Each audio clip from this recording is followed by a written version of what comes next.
Oi, amigos e alunos. Hoje vamos entrar no livro de Atos. A gente já estudou o contexto do autor gentil Lucas. Se você quer saber mais sobre o autor, volte para a aula do Evangelho de Lucas.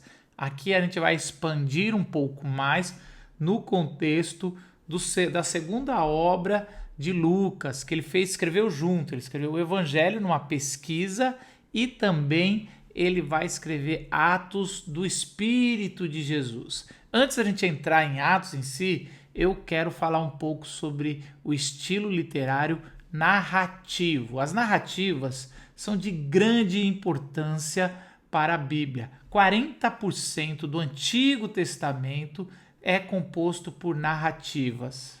O Pentateuco começa com uma narrativa, depois você vai ver Josué, Juízes, Ruth, 1ª e 2ª Samuel, 1ª e 2ª Crônicas. Alguns profetas também, como Esdras, Neemias, Daniel, Jonas e Ageu. Todos esses são o estilo literário, na sua maioria narrativa. E também no Novo Testamento a gente vai ver boa parte dos evangelhos com várias narrativas, e agora em Atos ele é feito de narrativa. O problema é que a gente não consegue entender direito, ou a grande maioria não consegue entender direito, como interpretar uma narrativa. E o que é uma narrativa? Uma narrativa é uma história, e ela contém a história local do que está acontecendo naquele momento, a história de um povo chamado e separado por Deus. No Antigo Testamento é Israel, no Novo é a Igreja, e também o que é chamado história de Deus. E o estilo literário das narrativas tem o seu foco específico. Vamos dar uma olhada. Eu separei 3 funções que a narrativa tem. Primeiro, as narrativas nos ajudam a entender e dar o devido valor a Deus. Segundo, nos mostram na prática um quadro da providência e proteção de Deus na história. Terceiro, fornecem ilustrações de muitas outras lições que são importantes para as nossas vidas.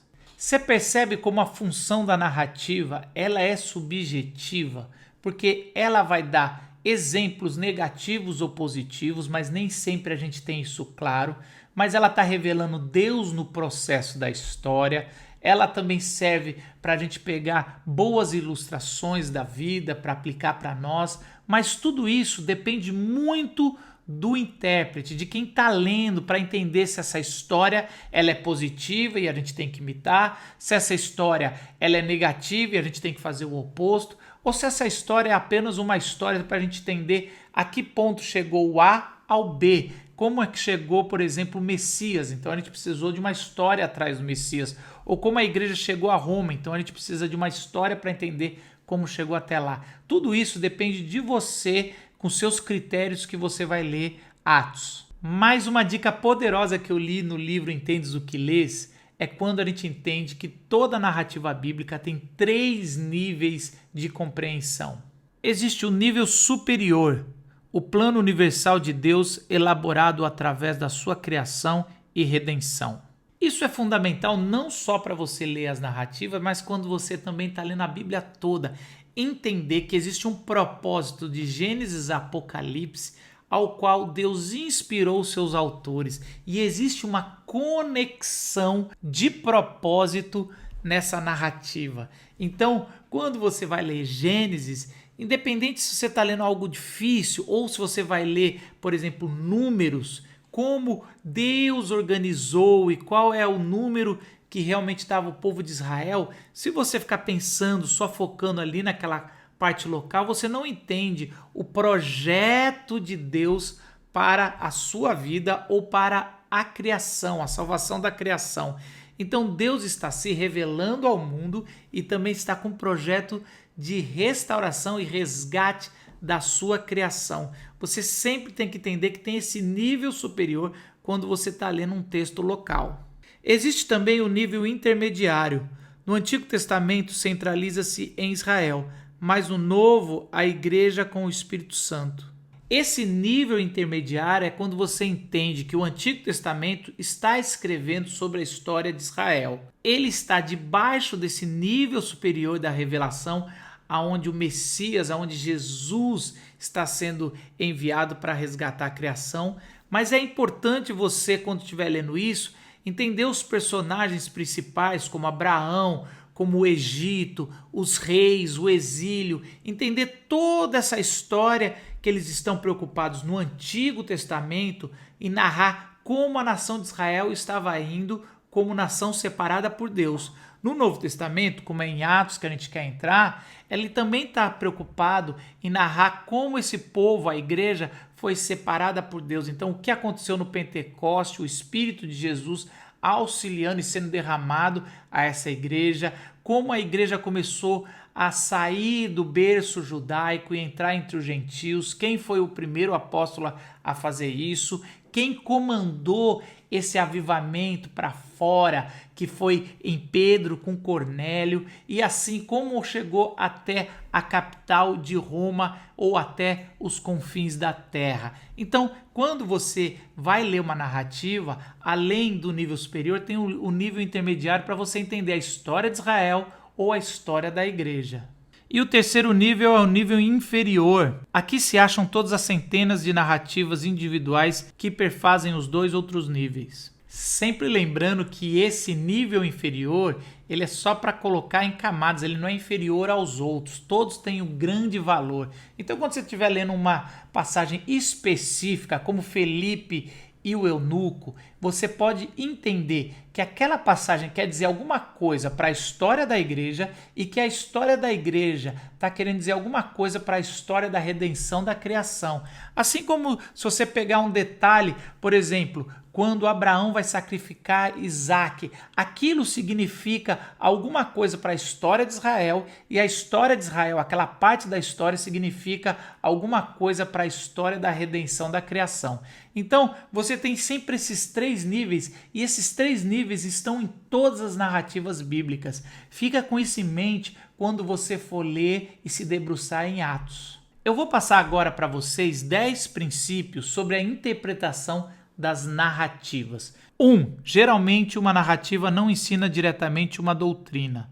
2. Uma narrativa usualmente ilustra uma doutrina ensinada de modo proposicional noutros lugares. Esses dois primeiros princípios, eles vão trazer algo muito importante. Os grandes erros da igreja, da história da interpretação, foi porque eles pegaram textos narrativos que estão narrando uma história, entenderam que eles eram tipo leis, que eles eram imperativos para a nossa vida. Então você lê um fato e entende que aquilo é uma ordenança de Deus e o autor estava apenas relatando uma história que aquilo ia levar para outro lugar, uma história que era uma ilustração. Então saiba que raramente uma narrativa está trazendo uma doutrina. Geralmente ela é um exemplo de uma doutrina, mas você tem que achar em outra parte da Bíblia a comprovação ou o texto que está dizendo que aquilo é uma doutrina a ser seguida. 3. As narrativas registram o que aconteceu, não necessariamente o que deveria ter acontecido ou o que deve acontecer todas as vezes. Nem toda narrativa, portanto, tem uma moral da história identificável e individual. 4. O que as pessoas fazem nas narrativas não é necessariamente um bom exemplo para nós. Frequentemente é exatamente o contrário. 5. A maior parte dos personagens das narrativas do Antigo Testamento está longe de ser perfeita. As suas ações também. Isso é importante você entender. Nem todas as narrativas têm uma moral da história, que você vai lá e tirar ponto 1, ponto 2, ponto 3 para a sua vida. Ela é apenas uma história e você não pode pegar o meio de uma história do Chapeuzinho Vermelho e tentar tirar a moral da história, porque você não acabou de ler a história, mesmo sabendo que a história no final vai ter uma moral e algum ensinamento, mas você não pode dividir umas histórias onde ela não tem divisão.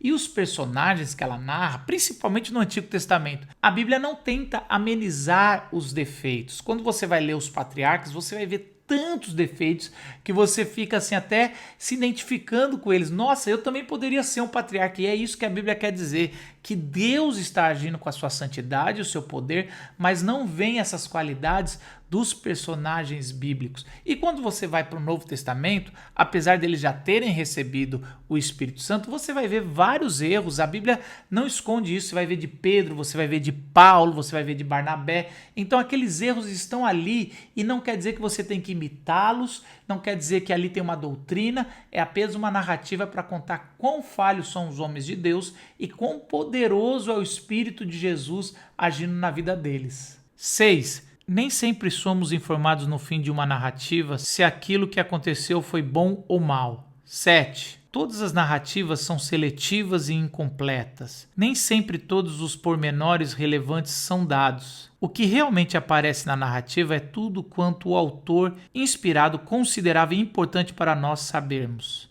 É importante você entender que uma narrativa não é uma investigação jornalista ou policial que quer dar todos os lados e todas as versões. Ele apenas está contando uma história. Por isso que às vezes não é claro se o que ele fez é certo ou é errado. Eu gosto de pegar o exemplo de Atos 1, quando os apóstolos, depois de ouvirem a palavra do Senhor, que era para esperar em Jerusalém o Espírito Santo, eles decidem colocar alguém no lugar de Judas que traiu. E aí eles pegam duas pessoas que estavam ali, que estavam desde o começo com Jesus, e fazem um sorteio, porque eles não tinham o Espírito Santo para ajudá-los na decisão. Então no Antigo Testamento se orava e fazia um sorteio. E ali fez um sorteio e caiu em Matias. Bom, a Bíblia não fala, e a narrativa ali de Lucas não fala se aquilo que eles fizeram era certo ou não, colocar alguém no lugar de Judas. Até porque a narrativa de Lucas, eu até diria que Lucas deixou isso para a gente interpretar, mais para frente vai dizer que Jesus escolheu o apóstolo no lugar de Judas, que era o apóstolo dos gentios. E Matias, depois a gente não soube mais nada, não tem nenhum relato oficial de quem foi Matias e o que ele plantou, o que ele fez. Então dá a entender, quando a gente lê primeira vez, que os apóstolos estão fazendo certo. Mas quando a gente mergulha mais profundamente, a gente vê que realmente eles não estavam seguindo o que Jesus tinha falado, que era apenas para esperar o Espírito Santo. Talvez a decisão deles seria outra, ou até eles teriam discernimento que haveria de chegar o 12º apóstolo. 8. As narrativas não são escritas para responder a todas as nossas perguntas teológicas. Têm propósitos limitados, específicos e particulares. 9. As narrativas podem ensinar ou explicitamente, ao declarar alguma coisa de modo claro, ou implicitamente, ao subentender claramente algumas coisas sem chegar a declará-la. 10. Em última análise, Deus é o herói de todas as narrativas bíblicas. A gente começa a aprender que geralmente as narrativas bíblicas não estão lá para nos ensinar conceitos teológicos. Elas estão lá para exemplificar a ação de Deus na sua criação entre os seus homens, entre a sua igreja, entre o seu povo escolhido. Ela pode explicar de forma explícita ou implícita. Cabe a mim e a você, ao fazer uma boa exegese da narrativa, entender qual é o peso dessa lição. Existe uma outra forma de falar quando a narrativa é implícita ou explícita. A gente costuma dizer que ela é de forma primária e secundária. Vamos olhar lá. 2 tipos de lições nas narrativas. A lição primária, derivadas de proposições explícitas ou imperativos da escritura. Secundária, declarações derivadas apenas incidentalmente, por implicação ou por procedente. De novo, vamos lembrar que isso é um jeito pedagógico da gente qualificar as lições que a gente tira numa narrativa. As lições secundárias, elas não são menos importantes do que as primárias, mas as lições secundárias não estavam necessariamente na intenção do autor e que por isso você precisa de outros materiais bem claros da escritura para legitimar essa aplicação ou essa lição secundária. A lição primária, ela é muito clara quando ela está dizendo, por exemplo, a narrativa de Ananias e Safira em Atos 5, ela é uma narrativa muito explícita que não dá para você mentir para Deus, não dá para você tentar enganar o povo de Deus sem ter consequências claras e consequências radicais. Deus vai fazer de tudo para que não haja divisão, mentira ou pecado no meio do seu povo escolhido. Agora, falando de uma lição secundária, é lá em Atos 6, um capítulo depois, quando as viúvas de fala grega não estavam recebendo o auxílio ali em Jerusalém, e aí a igreja decidiu assumir a responsabilidade do Estado e os apóstolos decidiram escolher 7 homens para fazer isso.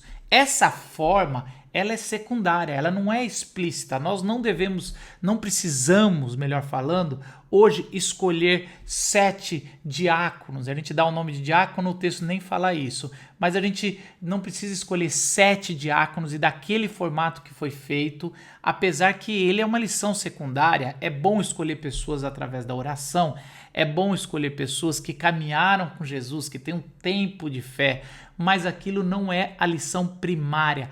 Por exemplo, Lucas não está querendo nos ensinar como escolher auxiliares na igreja. É isso que nós estamos tentando dizer. Então, você vai perceber, quando você ler uma narrativa, que existe a lição primária, que a intenção do autor está clara ali quando ele está narrando, e as lições secundárias, que ali você vai ter que ter mais robustez, procurando na Bíblia toda se aquilo é apoiado na palavra de Deus. Agora, entrando mais específico na estrutura do livro de Atos, sabendo já a intenção de Lucas, que é a mesma intenção de mostrar que Jesus é o Salvador do mundo, a mesma intenção que ele escreveu no seu Evangelho, aqui também é a intenção de Lucas, mostrar que Jesus é o Salvador do mundo. É importante a gente entender o versículo ou os versículos-chave que ali mostra claramente a intenção do autor. E essa intenção está logo no começo de Atos, Atos 1,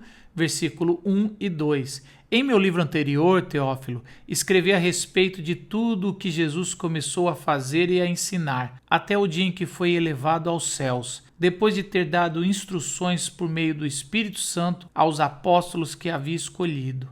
O contraste que Lucas apresenta entre os 2 volumes não se dá entre Jesus e a sua igreja, mas entre os 2 estágios do ministério do mesmo Cristo.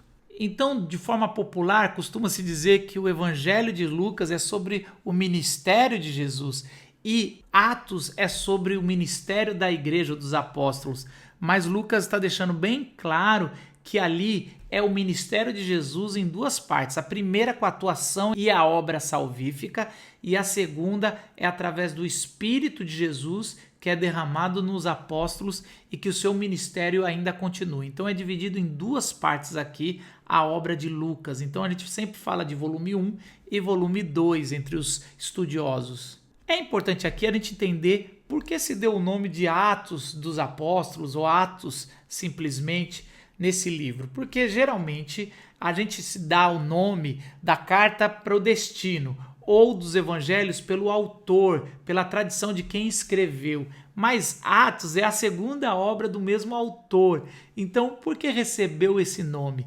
No Codex Sinaiticus, no século IV, ele recebeu pela primeira vez essa obra separada com o tema prax, que quer dizer atos. Com o tempo, esse Atos foi colocado para os apóstolos, então colocou-se o nome do livro como Atos do Apóstolo. Já no século XVIII, o teólogo Johann Albrecht, ele denominou o nome do livro como Atos do Espírito, mostrando que Lucas colocou como foco o Espírito e como o Espírito Santo nos apóstolos faziam eles serem capacitados, terem o poder e o dom de alcançar o mundo. Moral da história, a gente sabe que os 2 elementos são essenciais, tanto o Espírito de Jesus agindo com poder, sendo derramado, dando dons aos apóstolos e aos convertidos para que eles tenham a mensagem ideal, a mensagem que vai transformar o mundo, mas também a história dos homens de Deus que deixaram ser usados por esse Espírito e fizeram maravilhas como sinal do reino de Deus que tinha chegado. No primeiro capítulo, Lucas deixa bem claro que os apóstolos, aqueles 11 homens, e depois Paulo, que é o 12º, eram pessoas especiais e não eram especiais por eles mesmos, eram especiais porque Deus os fez especiais, porque foram escolhidos por Jesus, porque caminharam todo o ministério e foram testemunhas oculares e também tocaram Jesus, perceberam, viram a ressurreição.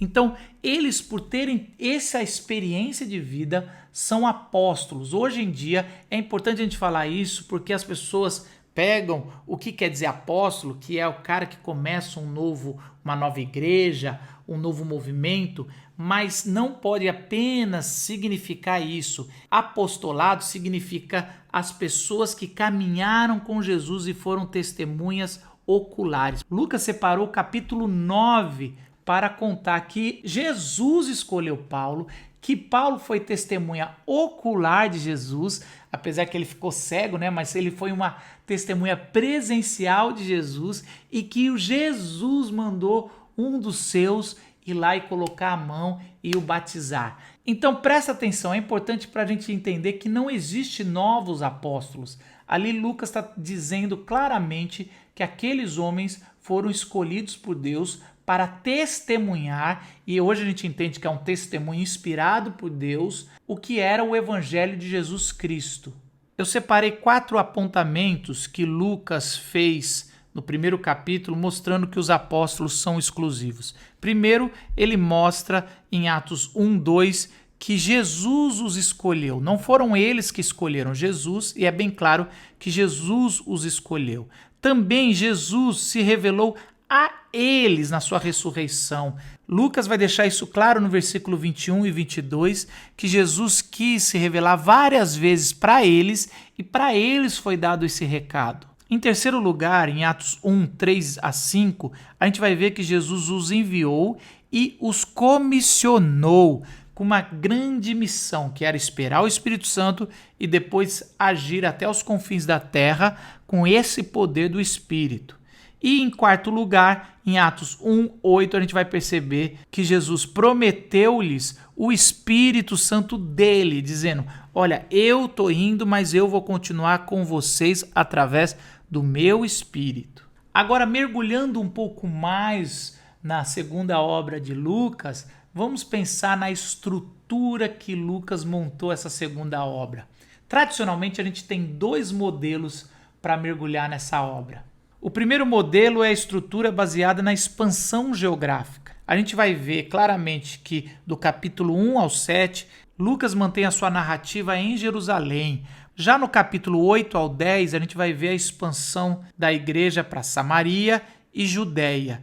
E nos capítulos 11 até o 28, a gente vai ver o evangelho e a igreja chegando aos confins da terra. Mas também, ao longo da história, se dividiu a obra de Lucas pelos personagens, pelos apóstolos. Em primeiro, a gente vai ver Pedro e João, do capítulo 1 ao 8. Depois, Pedro sozinho, capítulo 10 ao 12. Aí você vai ver Tiago, irmão de Jesus, como presidente do Concílio de Jerusalém, no capítulo 15. E por último, você vai ver Paulo, o apóstolo dos gentios, primeiro a sua conversão, no capítulo 9, e depois do capítulo 13 ao 28, a sua missão de chegar até a capital do mundo. Estas são as 2 estruturas que geralmente ao longo da história se dividiu a segunda obra de Lucas. Mas ficar só no campo geográfico ou só nos personagens, ele ainda é limitar a obra de Lucas. Como eu tenho ensinado para vocês, nós temos que entender a estrutura de acordo com o texto, com as narrativas, fazendo uma exegese, entendendo o que ela traz para nós, lendo várias vezes a obra toda. E quando a gente faz isso, a gente vai perceber que tem 6 sessões que Lucas coloca da expansão do Espírito Santo, do reino de Deus, da igreja, da sua mensagem. Sua primeira sessão, ele começa com a descrição da igreja primitiva, capítulo 1 até o capítulo 6, 7. Lá a gente pode ver as primeiras pregações, a vida comum da igreja, sua propagação e a oposição inicial a ela. Essa primeira parte que está o derramar do Espírito ali em Jerusalém e como os apóstolos viveram em comunhão ali, Deus acrescentando a cada dia, as pessoas dividindo as suas posses para que não haja miséria ali no reino. A gente pode ver essa igreja que várias vezes ela é endeusada quando a gente vai ler. Existem defeitos, a gente vai ver, como a gente já viu no capítulo 5, Ananias e Safira, existia defeito nela, mas ela estava vivendo a experiência de depender do Espírito Santo. Muita perseguição se teve ali do Sinédrio, porque o Sinédrio demorou a entender que essa igreja seria assimilada ao judaísmo, né? Não seria considerado uma seita. Com o tempo, com o crescimento deles, era inevitável isso. Mas logo no começo, eles tentaram proibir João, Pedro, de falar sobre Jesus, e eles negaram essa proibição. Eles desrespeitaram a autoridade religiosa e social, civil ali que eles tinham. A segunda seção, Lucas escreve uma descrição da primeira expansão geográfica, no capítulo 6 até o capítulo 9, levada a efeito pelos helenistas, cristãos judaicos de idioma grego, para os judeus da diáspora ou os quase judeus, samaritanos e um prosélito. A conversão de Paulo, que era um helenista, um opositor judaico e aquele que estava para liderar a expansão especificamente gentia. E também a gente tem o mártir Estevão como chave da primeira expansão. A partir do capítulo 6, versículo 8, a gente vai ver esses conflitos que vão chegando a essa igreja que está lá em Jerusalém, crescendo, tudo legal, mas que não está fazendo missões. É interessante isso, né? Não adianta estar tudo bem e ter a velha mente do Antigo Testamento achando que as pessoas têm que entrar aqui para receberem Jesus. Eu teria que vir para Jerusalém para conhecer o Cristo. Não foi isso que Jesus comissionou, então parece que Deus começa a colocar umas dificuldades e obriga a primeira expansão. Então você tem o primeiro mártir, que depois de uma das melhores explanações sobre o Evangelho, explicando resumidamente, um capítulo lindo, o que era o Antigo Testamento, Estevão é apedrejado ali com o consentimento de Saulo, que seria Paulo no futuro, né? E que eles precisariam começar a agir para resolver os problemas que Jerusalém, como sociedade, não estavam conseguindo resolver. Os judeus migravam quando estavam velhos para Jerusalém, porque lá existia uma lei lá dentro da cidade que toda viúva deveria ser cuidada, ter um tipo de bolsa viúva para todas elas que o marido foi fiel, mas que morreu, porque as mulheres não trabalhavam fora, não eram assalariadas no primeiro século. Só que isso, a igreja começou a assumir o papel do Estado, e aí eles começaram a perceber que havia uma certa discriminação ou um certo menosprezo com as viúvas de fala grega, em detrimento às viúvas que falavam o aramaico. A terceira seção já é uma descrição da primeira expansão aos gentios. A narrativa-chave ali é a conversão de Cornélio, cuja história é contada 2 vezes, e a sua conversão foi um ato direto da parte de Deus, onde Deus não usou os helenistas, que seriam suspeitos dessa ação, mas Pedro, o líder reconhecido da missão judaico-cristã. Essa seção também inclui a história da igreja de Antioquia, onde a conversão dos gentios agora é levada a efeito pelos helenistas de modo resoluto. Isso é bem legal na narrativa de Lucas. Mesmo Paulo sendo o apóstolo dos gentios, Lucas vai mostrar que a expansão da igreja para os gentios foi feita por Deus e não por Paulo. E aí Deus decide, através da narrativa de Lucas, usar o líder dos judaicos cristãos. Olha que legal, Pedro. E Pedro tinha todo o seu preconceito, como todo judeu do primeiro século. Não comia com os gentios, não se misturava, não comia comida de gentil. Ele era um judeu por excelência. E aí Deus revela para ele e primeiro fala, não chama de imundo que eu purifiquei. Então Deus está revelando que ele purificou o mundo através do sangue do seu filho Jesus. E aí quando Pedro vê que Cornélio, o centurião, foi batizado no Espírito Santo, fala em línguas, ele fica assim, pasmo. E quando ele vai contar a mesma história para a igreja de Jerusalém, ele fala, eu não tenho nada a ver com isso, eu cheguei, eles estavam falando em línguas, tinham sido batizados no Espírito Santo, então não sou eu que estou fazendo isso. Pedro fala, até quando você vai ler, você vai ver ele falando com receio, dizendo, olha, não fui eu que fiz isso, foi Deus. E aí a igreja de Jerusalém, a igreja de Jesus, aceita o ministério com os gentios. A quarta seção do livro de Lucas é a expansão geográfica para o mundo gentil, com Paulo na liderança, capítulo 12, versículo 20, até capítulo 16, versículo 5. Os judeus agora rejeitam o evangelho e os discípulos porque incluíram os gentios. A igreja se reúne em concílio e não rejeita seus irmãos e irmãs gentios, nem impõe sobre estes exigências judaicas. Este último fato serve como chave para a plena expansão no mundo gentil. Provavelmente o Concílio de Jerusalém, essa reunião que Lucas está narrando, é a reunião mais importante da história do cristianismo e a gente não dá o devido valor a essa reunião. Eles se reúnem e eles tomam decisões de forma apostólica ou de forma decisiva sobre como os gentios deveriam se comportar, e eles não impõem as tradições, as leis cerimoniais e civis para os gentios.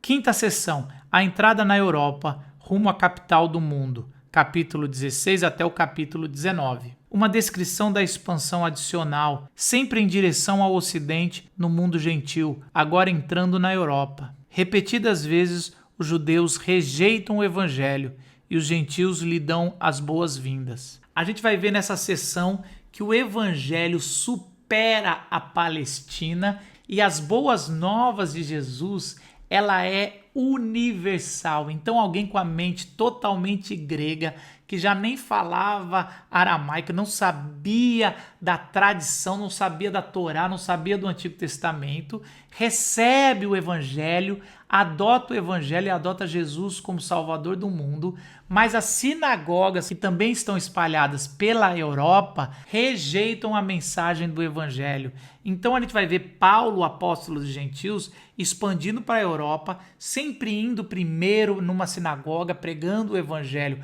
aos judeus de fala grega, e eles rejeitam, e a gente percebe a cidade adotando o evangelho, ou muitos da cidade, melhor dizendo, adotando esse evangelho e começando uma igreja entre os gentios, com liderança dos gentios. Sexta e última sessão, como Paulo e o evangelho chegaram a Roma, capítulo 19 até o final. Uma descrição dos eventos que levam Paulo e o evangelho para Roma. Lucas, com muito interesse pelos julgamentos de Paulo, no discurso dos quais 3 vezes é declarado inocente de qualquer culpa.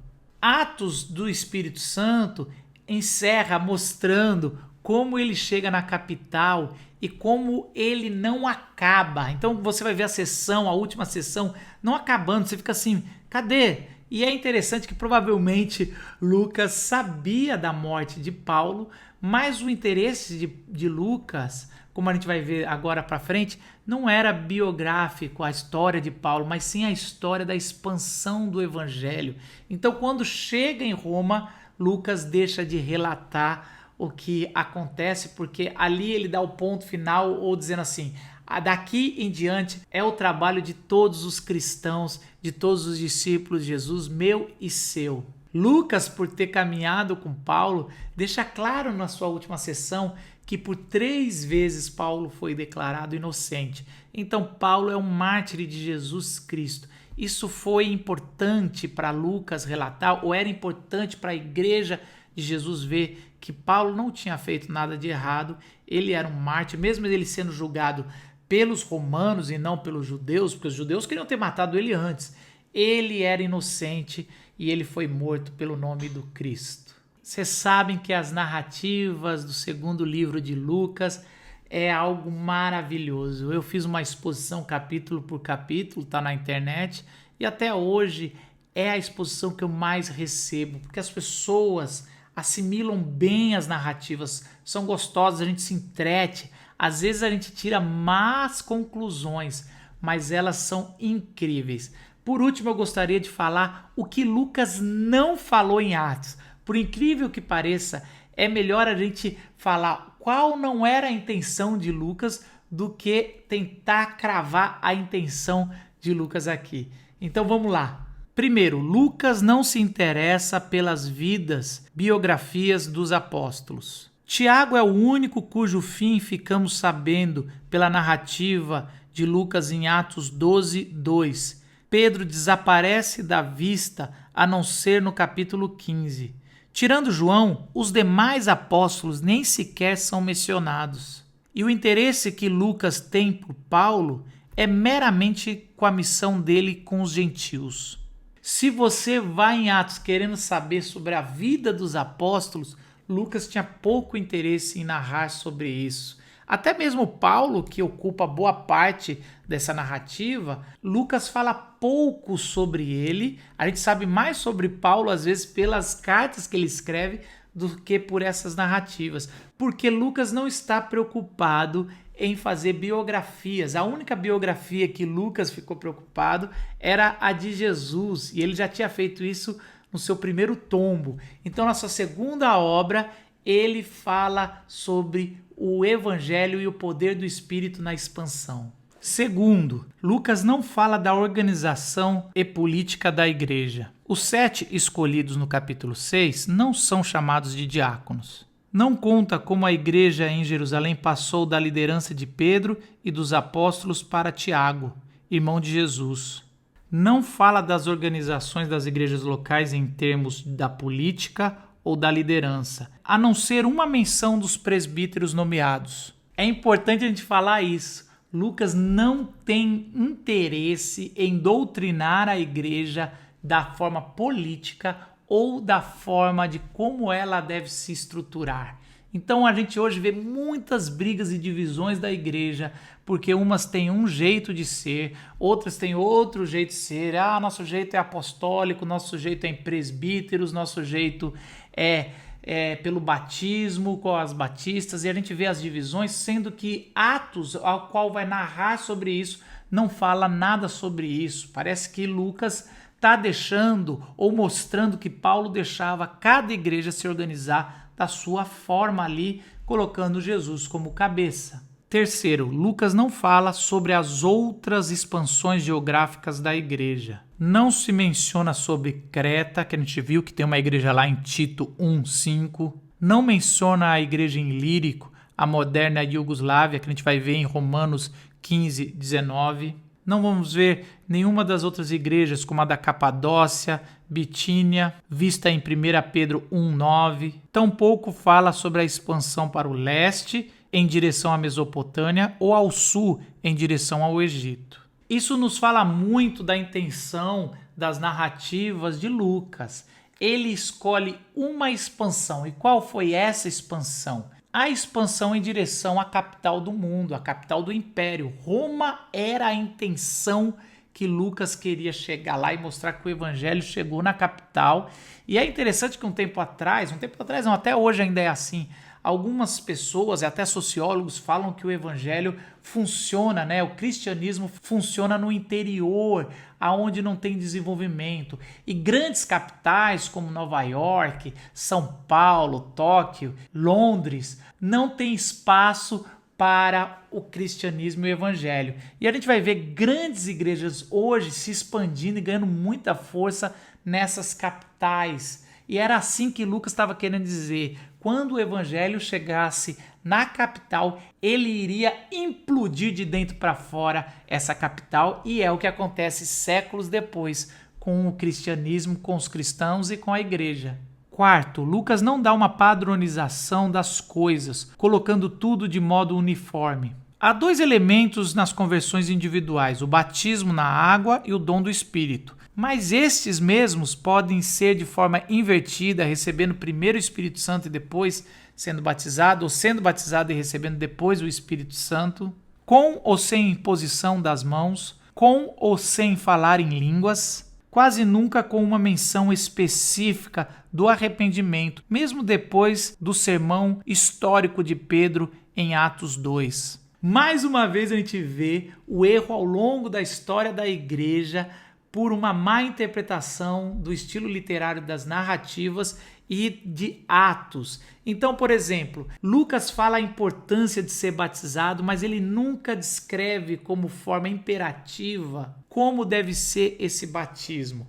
Então, às vezes, você pode batizar com pouca água, nem teria água suficiente ali em Samaria, não teria um tanque, não tem relatos históricos sobre isso. Então você já vai ver logo no final do primeiro século, ali ainda, talvez com o apóstolo João vivo, você vai ver um texto chamado Didaquê, falando, com a falta de água, põe menos água, não tem importância nenhuma, o importante é o espírito do batismo. A mesma coisa é quando os cristãos devem se reunir, se era no sábado ou no domingo. Lucas não está interessado em ficar relatando como forma normativa ou quantas vezes tem que se reunir, se é toda semana. Não tem isso, então não tem a estrutura, não tem nada. Várias vezes a gente vai brigar e esquece o princípio, e Lucas está a fim de narrar o princípio. Por isso eu separei para a gente encerrar os 3 princípios gerais que a gente vai encontrar ali no livro que Lucas está narrando. O primeiro princípio geral é a expansão triunfante, alegre e progressiva do Evangelho. Este é um princípio que você pode levar para a sua vida e quando você estiver lendo Atos. Aonde tem o Evangelho, ele se expande. Então, uma igreja que prega o Evangelho de Jesus, ela batiza, ela cresce, ela envia missionários. O tempo todo esse crescimento é triunfante e com júbilo. Não é um crescimento industrializado. Nem toda igreja que cresce, ela está pregando o evangelho, porque hoje nós temos igrejas empresas, mas toda igreja que prega o evangelho, ela cresce. Esse é um princípio que você pode levar de Atos. O segundo princípio é o poder do Espírito Santo de Jesus. Todo cristão recebe o batismo do Espírito Santo. No meio pentecostal, principalmente depois de 1910, com o avivamento da Rua Azusa, começou a se separar o que é conversão e o que é batismo do Espírito Santo como dom de línguas. Mas isso ao longo da história de 1900 anos de igreja nunca houve essa separação. Por isso você pode ter certeza que você é batizado, independente se você fala em línguas ou não. O que você tem que ter é o dom do Espírito. Isso a gente vai ver em outra passagem da Escritura, mas você pode ter certeza que você tem toda a capacitação e o poder que Jesus tinha, porque Jesus continua entre nós através do seu Espírito Santo que foi derramado a todo cristão. E o terceiro princípio é o resultado em vidas transformadas e comunidades locais sendo plantadas. A terceira certeza que você pode ter que Lucas está colocando nas suas narrativas é que quando o Espírito Santo é derramado e há uma conversão, a vida é transformada da água para o vinho. Ninguém vira santo ou perfeito, mas ele começa esse processo, é imputado à justiça de Deus. Por isso você pode ter certeza que toda vez que o Espírito é derramado, vidas são transformadas. E quando vidas são transformadas, elas criam comunidades locais dos santos. Elas se organizam para adorar a Deus e para aprender de Deus. Por isso, aonde tem um cristão ou aonde tiver 2 ou 3, Jesus estará reunido na decisão dele. E é lógico que ali é uma decisão de juízo, mas Jesus já tinha falado também na grande comissão que ele estaria com os seus discípulos em todo lugar, fazendo discípulos, ensinando as Sagradas Escrituras e batizando no nome do Pai, do Filho e do Espírito Santo. Que o segundo volume dos escritos de Lucas possam abençoar a sua vida e que todos esses princípios possam entrar no seu coração e você ser transformado por entender plenamente a palavra de Deus. Até a próxima aula.